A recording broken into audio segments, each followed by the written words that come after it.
Part 1. The Brown House. Okay, sure, you could say it's a cliche or a stereotype or whatever, but I'd never done this and always wanted to. It started when I broke into the Brown home. Of course, at this point, the entire place had been abandoned. You see, about 10 or 12 years ago, there was a nasty house fire in that place. Apparently, the dishwasher short-circuited, at least from what I could remember at the age of 5. I remember when I first saw it, my experience with fire. Playing in the backyard early in the morning, dew still on the grass. This was my heaven. Not even watching the Saturday morning cartoons or playing with my mom's keys could compare to it. Mom had run inside for something, so I sat alone on the wet grass flying around little toy metal planes. I can imagine my little green and tan army men fighting each other. I could feel the little rumbles as their tiny guns fired off rounds, and I could hear them yelling over the roar of the plane's engines. In the middle of the plastic warfare, a single piece of ash fluttered down from the sky above. I stopped and I set down the little plane in my hand, and I attempted to pick up the little blackish gray fleck that had landed on the battlefield. Just as the little thing was in between my fingers, I heard the yelling again. It wasn't my imagination. I faced the direction I heard the screams coming from, and behind the dense wall of trees and bushes before me, I saw the sky glow a reddish color. Little black flames were dancing and twirling in the wind, like an endless ballet. The chirps of birds were fading just as steadily as the cracking of burning wood was getting louder. I felt a fear that I did not understand. After spending the first 4.5 years of your existence in a big city apartment complex, I had no idea what fire was. So after moving into a much more rural area, the experience was inevitable.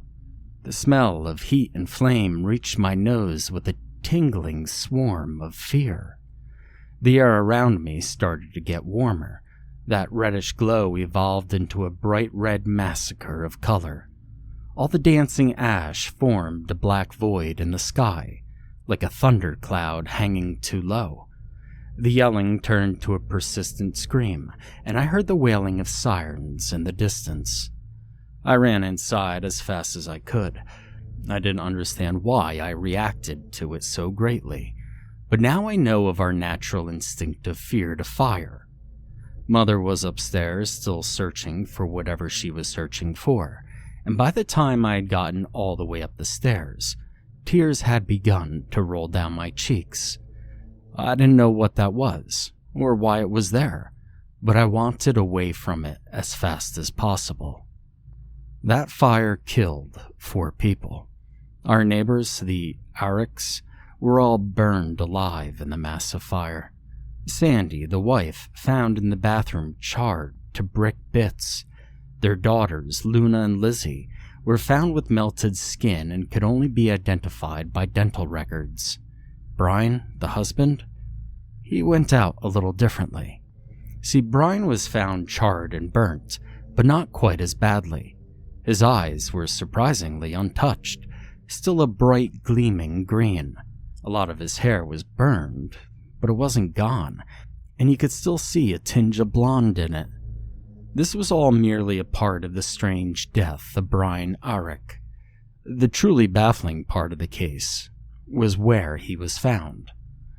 Brian was found curled up in the dishwasher, his 6-foot, 8-inch figure crammed into a tiny little space without even a single broken bone.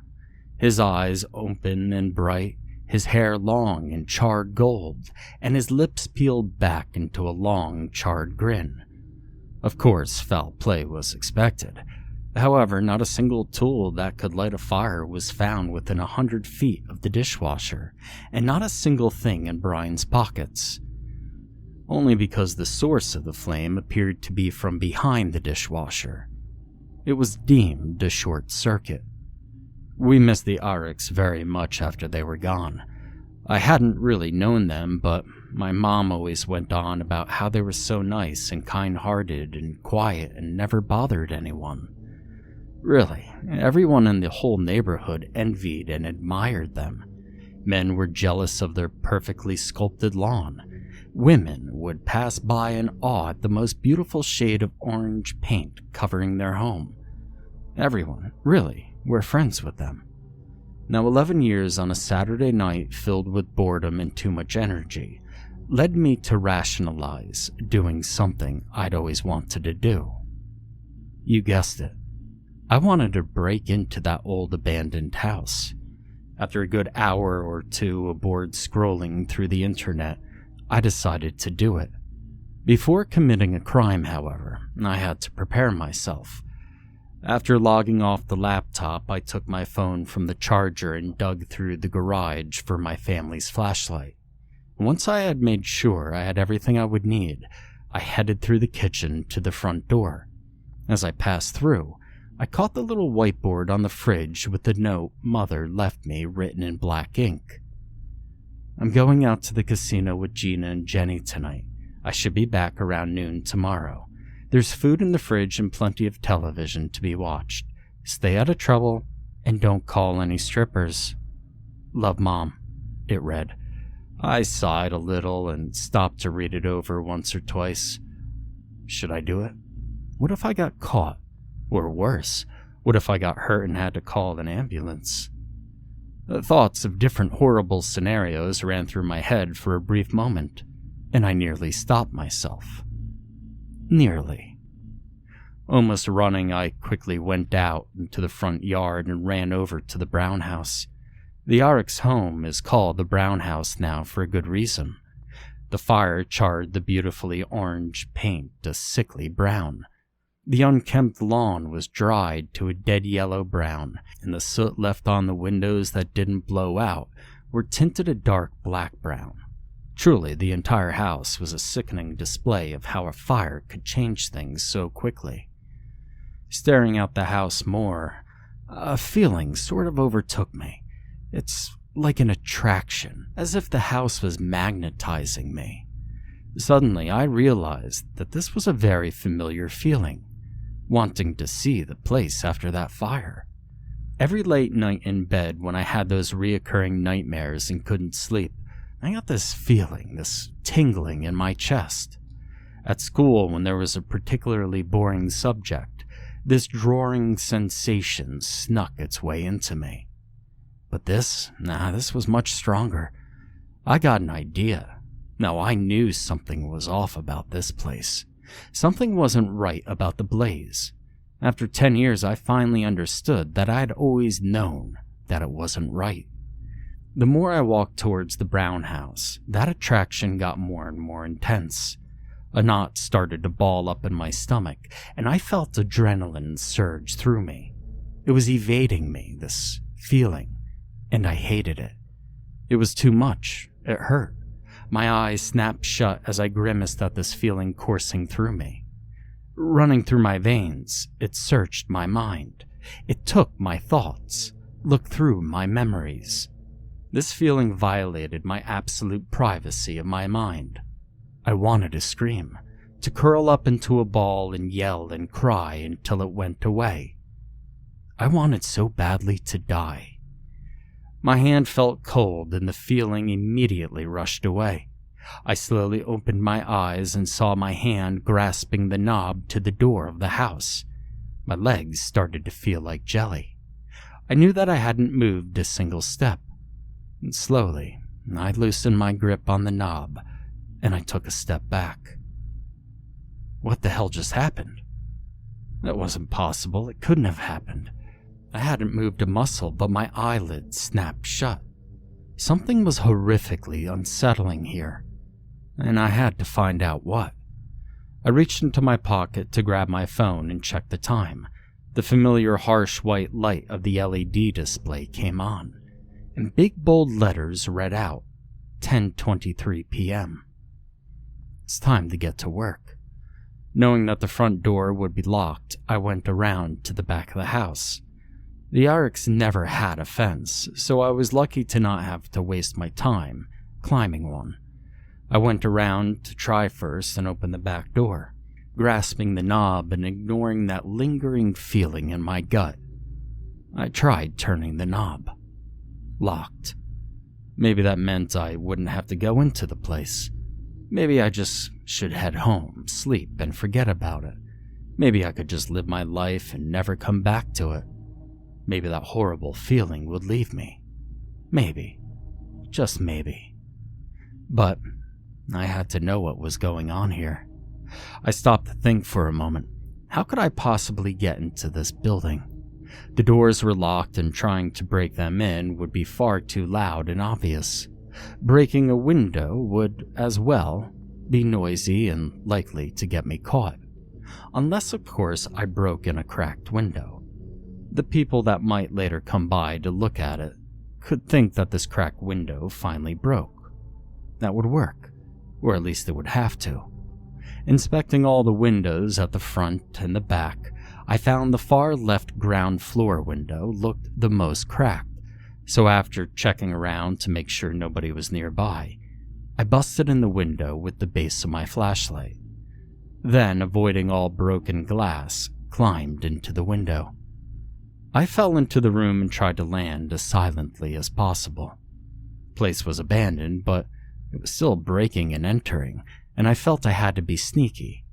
It was sort of an irrational paranoia.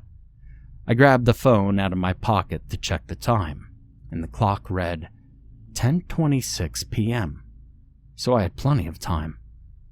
After turning on the flashlight, I began inspecting the room I had fallen into. It appeared to be kind of a study, with sets of charred bookshelves lining the walls and piles of ashes on the ground that I assume used to be chairs. The bookshelves were caked in a mixture of thick white dust and crispy ashes. It almost looked like they were covered in a strange layer of static. Making my way through, avoiding stepping in bigger ash piles, I made my way out of the room. Trying to open the door to the hall was interesting. Large holes were burnt into the wood, but not big enough for me to climb through. Testing the doorknob, it wouldn't even give that little bit of a turn before being stopped by the lock. I assumed the metal must have melted and cooled to stick the door shut. I took the only other option I had. Using the flashlight, I smacked around the holes to make one large enough for me to climb through. The burnt wood broke away easily, falling to the ground, kicking up clouds of ash and dust. And after a good 2 or 3 minutes of breaking open the door, I could climb through. Standing in the hallway, I turned to face the direction which led me to the living room. As I shined the light and looked at the doors, 2 to my left, including the one I just came out of, and 3 to my right, a tight grip of horror grasped me. I felt my heart start beating much, much faster, and my eyes widened in panic. Never before had I ever stepped foot in this house.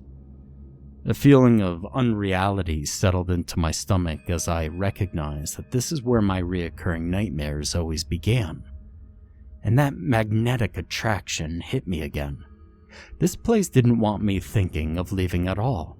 That was starting to become obvious as the shocked state I was in wore away. The brown house. It wasn't a house at all. This place was alive. I started slowly walking into the living room. My heart was pounding with such force I thought I would faint. But I continued with that magnetism fueling me on. The living room was not in better shape at all. Everything was black with soot and burnt to a flaky crisp. The couch was a giant pile of burnt fluff and cotton, with only the zippers from the cushions remaining amongst the charred bits. The entire room smelled far too strongly of melted electronics, probably from the television and the lamps in the room. I plugged my nose shut with my free hand, and I kept going through. A sadness loomed in the room. I could see burnt picture frames hanging from the walls and scattered on the ground.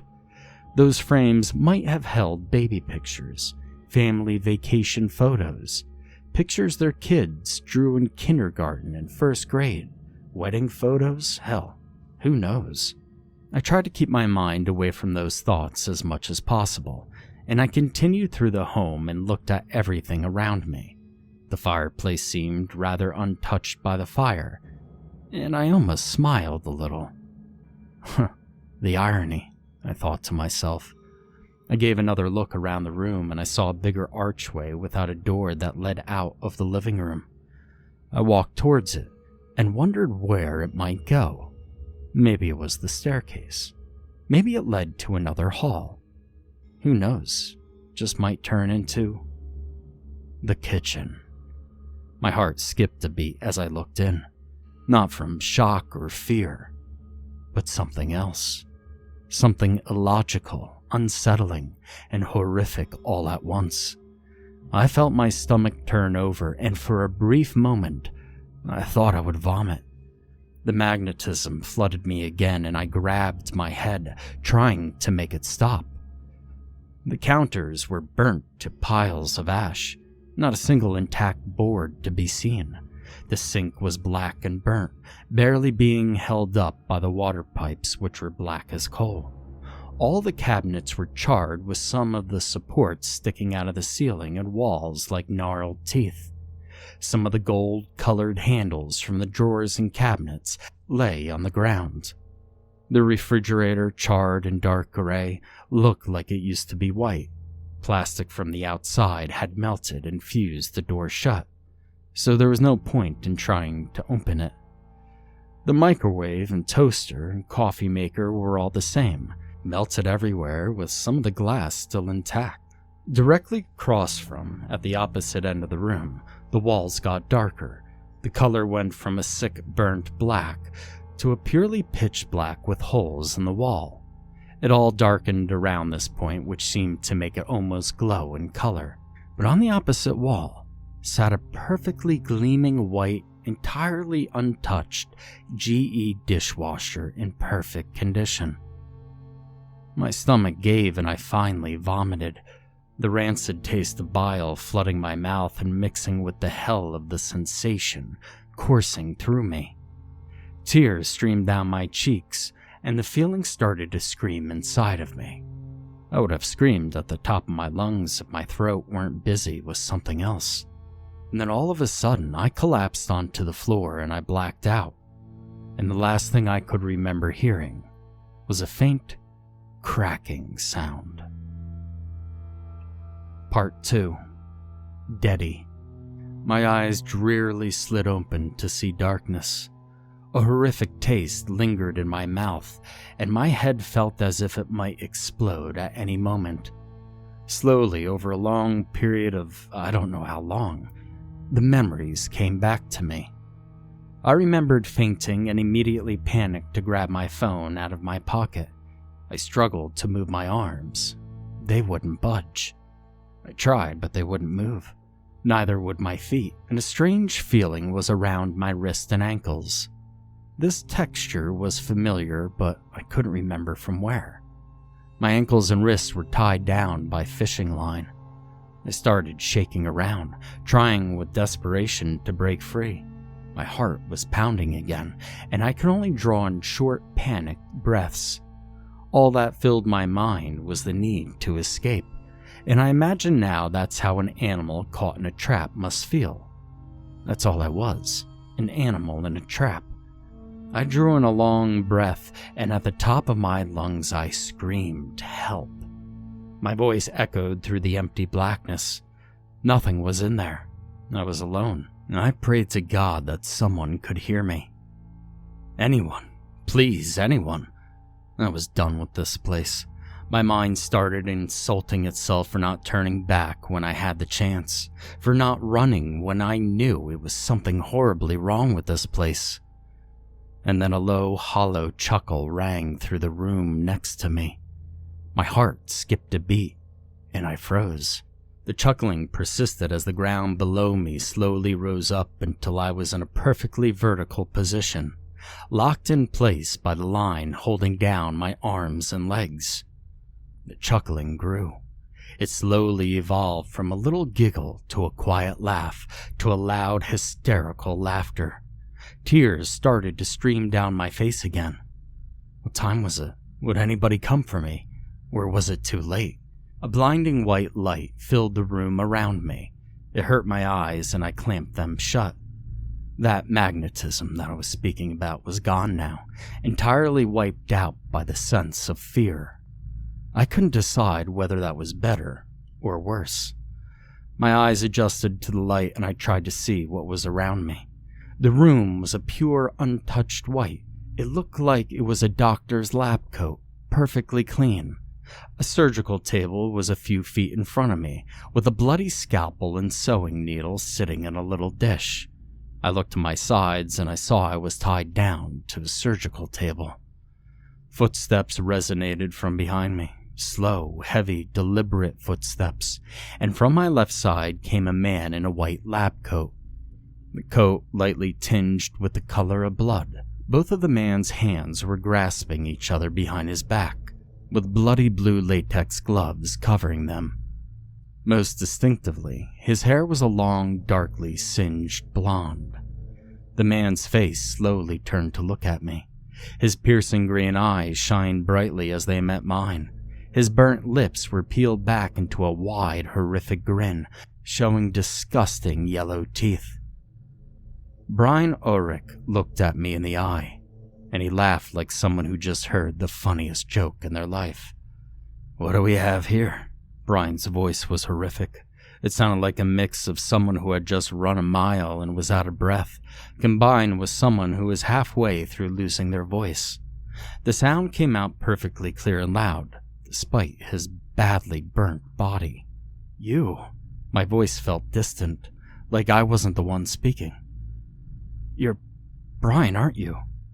"Ah, yes," he cheerily replied with his grin growing much wider.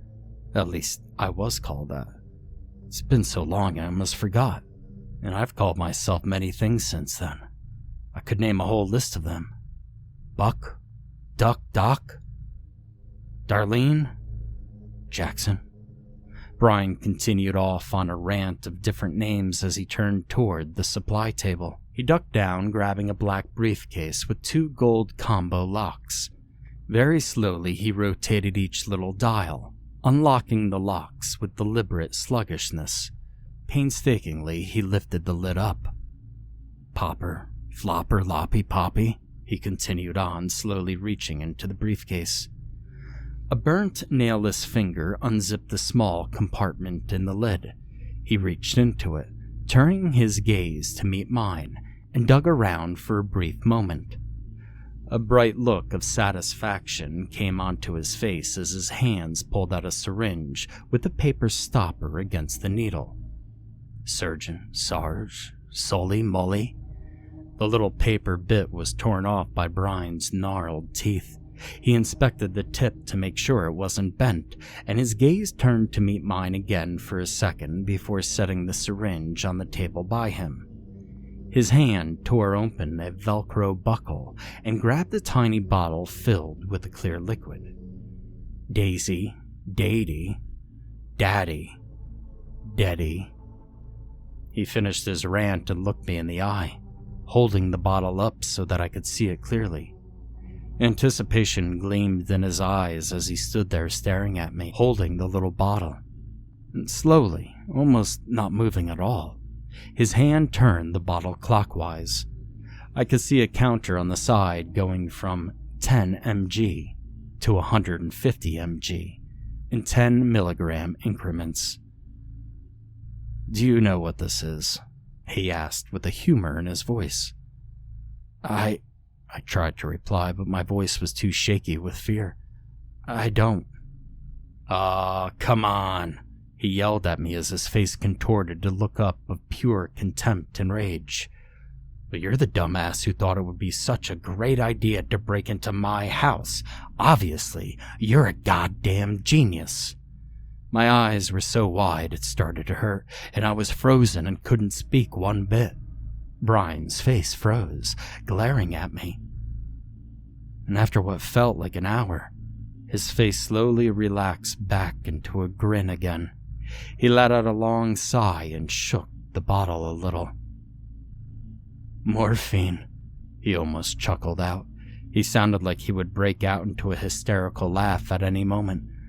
"This is 115 milligrams of fucking morphine." Brian bursted out into a huge laughing fit for a few moments, and he almost dropped the bottle. He set it next to the syringe and laughed harder. Cackling filled the blank white room and echoed loudly.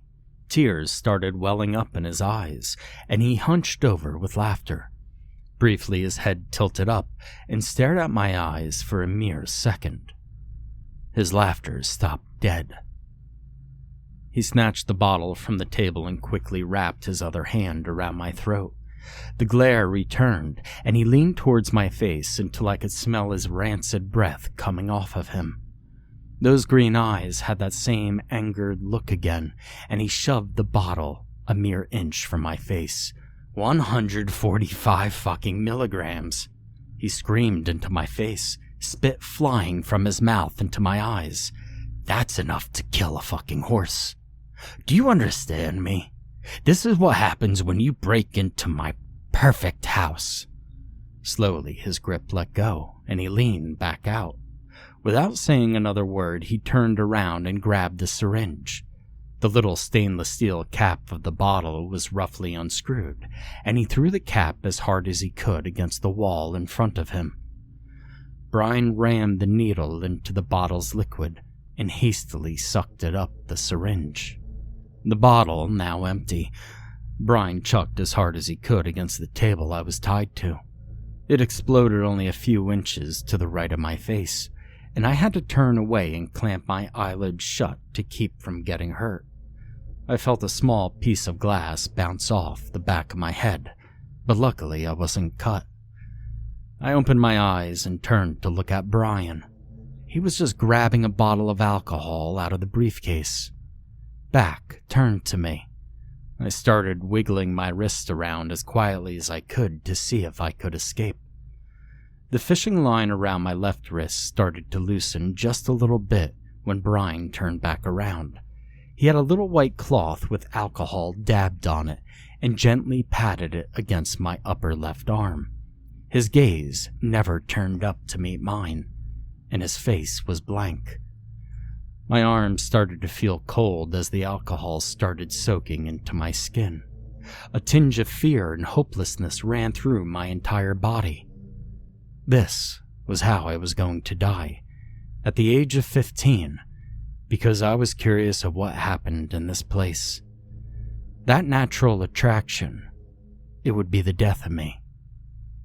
Brian turned back around and grabbed the syringe. With the brief amount of time that I had, I shook my left wrist around more and I felt the fishing line loosen a tiny bit. I could almost squeeze my hand out. A little flame of hope started to grow inside me. Just a bit more, and I could be free, and I could beat this thing. That hope was immediately snuffed out when Brian turned back around, syringe in hand, and a wide grin returned on his face. He slowly started stepping towards me. With every step, time seemed to drag on, and finally, he stood before me and gently stuck the needle into my arm. He never looked at the syringe. Instead, he stared at my face and smiled as it went in, deeper and deeper, until it finally stopped. I saw his thumb move on to the plunger, and it stopped there. Brian's face dropped for a moment, not with a look of anger, not with a look like he were going to laugh, but with a look of loneliness and sorrow. He took his hand off the plunger and took a step back. His face went back to a look of blankness. "I've been so alone," he whispered to me. "So alone for the time I've been in here. Alone while the world outside kept going. I've been alone down here, grudging everything alone. Alone." His voice trailed off. He turned around again and started walking away with his hands behind his back. He began going off talking about something in a tone of sadness and desperation. But I wasn't listening. No, I quit listening the second he turned around. My left wrist shook a little, and I could feel it loosen the fishing line enough to where it would break free. He kept walking away and stopped with his back to me, still talking, and I started moving the right wrist around too. After a few moments, I could feel it loosen as well. I stopped and stared at his back, starting to listen to his story. And now you're here. You could listen to me, he went on. And you could be the first person I've seen in years and years, and you could be my... A sound of happiness came into his voice. My best friend. Yes, my personal... That ball of hope rose up inside me again. All my fear faded away. I couldn't tell, and to this day I still can't tell whether it was courage or the lack of me caring anymore. The psychopath just said I could be his best friend after tying me down and sticking a needle in my arm. And so I cut him off. Fuck you, I interrupted, and for a second it felt like I didn't speak the words at all. That feeling of being divided from reality overtook me. Had I really just said that? Did I actually do it? Brian turned his head so one eye could see me. He looked surprised and a little hurt. What? He asked. I don't believe I stuttered. I felt rage boiling up inside me, and I finally broke. I said, you suck. You're a damn lunatic. Brian slowly turned around. He looked me in the eye, and his voice spoke softly, but with an unmistakably huge amount of rage. I so graciously take you into my home, he started, and this is how you repay me? This is your thanks. This? His entire face contorted to a look of hatred. He marched towards me at a fast pace, with anger growing in his eyes. He was only a few feet in front of me when he began screaming at me, and I saw him reach to push the syringe's plunger. But before he could grab it, I felt a huge jolt of energy run through me, and I yanked my right hand out of the loosened fishing line. My hand grasped the syringe with lightning speed, and it pulled it out of my arm. A fleeting thought passed through my mind as I rammed the needle into Brian Ulrich's jugular vein. Fight or flight, survival of the fittest. My thumb rammed the plunger all the way down and held it. It took a moment for Brian to realize what happened. The piercing green eyes in front of me faded from anger into shock, into fear. His mouth slowly dropped open, and his eyebrows relaxed from a frown to a curve of worry. And then he screamed. It wasn't a human scream, it was a sick banshee scream. The sound bounced around and resonated everywhere inside of me. His screeching filled the air, hit the walls. It looped upon itself and got louder and louder and louder to the point of near deafening. The magnetic feeling rammed into my body and coursed through every fiber of my being. My hands broke free from the fishing line. I bent down, trying to work through the deafening scream and the horrific molestation of that attraction running through me. It wouldn't happen. It was too much. Brian grabbed both sides of my head and fell flat onto his back as the screaming got louder and louder. The syringe fell out of his neck, and it broke on the floor. Gushes of blood began dumping out of the hole in his neck, and my eyes slammed shut. The feeling intensified, and the screaming kept growing. The lights started flickering, and a roar grew in the background that shook the room. Everything started getting knocked over. All the medical equipment on the little table began rattling, and eventually fell onto the floor with a clatter. I began vomiting violently, and tore through the line, holding down my ankles. Everything was being shaken like the earth was running through a dryer. Finally, the vomit ran out of my stomach and blood began pouring out. The vibrations threw me around until I was on the ground being tossed about like a rag doll. And then all at once, the lights exploded. Brian's scream faded. The roaring ended. The vomiting stopped, and I blacked out once more. Epilogue. I woke up on my back. My body was resting in a relaxing pillow of ashes. The ceiling above looked black, charred, and burnt. Every part of me was sore and tired, and my head was screaming in agony. And after laying there for a few moments, I sat up and looked around me. I was in a dark, burnt room.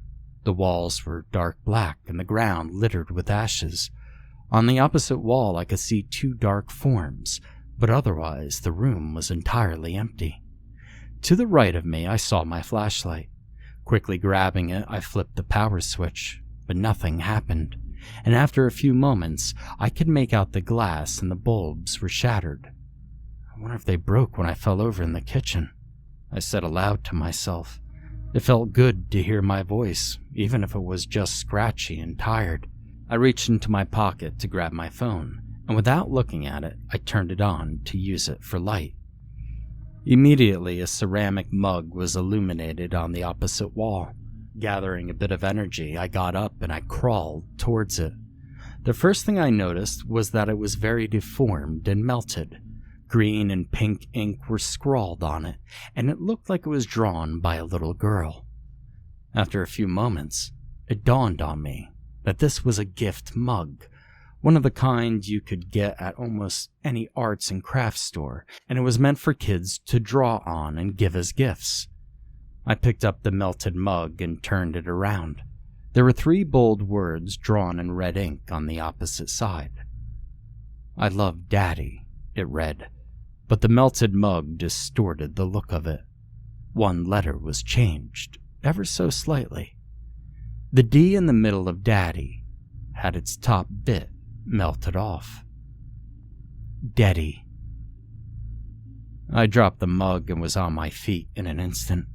My legs turned me to a sprint towards the door behind me, and just as I got up and ran out, the other dark form was visible to me. It morphed into clarity, and in that brief instant of vision, it was enough to make me run faster than I ever had before. The burnt, blackened body of Brian Ulrich lay there. His face was contorted into a scream of pure agony. I flew up the staircase out of the basement into the living room and quickly kicked out the front door. Just after the wood exploded and fell to the ground, my entire body dove through the doorway and landed in the dead grass of the front lawn. The lawn? It was beautiful. A tear rolled down my cheek and a smile spread across my face. I shouted out, yes, and half laughed, half cried at my victory. I won. My hand turned my phone over. The familiar harsh white light gleamed into my face like an old friend. And it read, 11:11 p.m.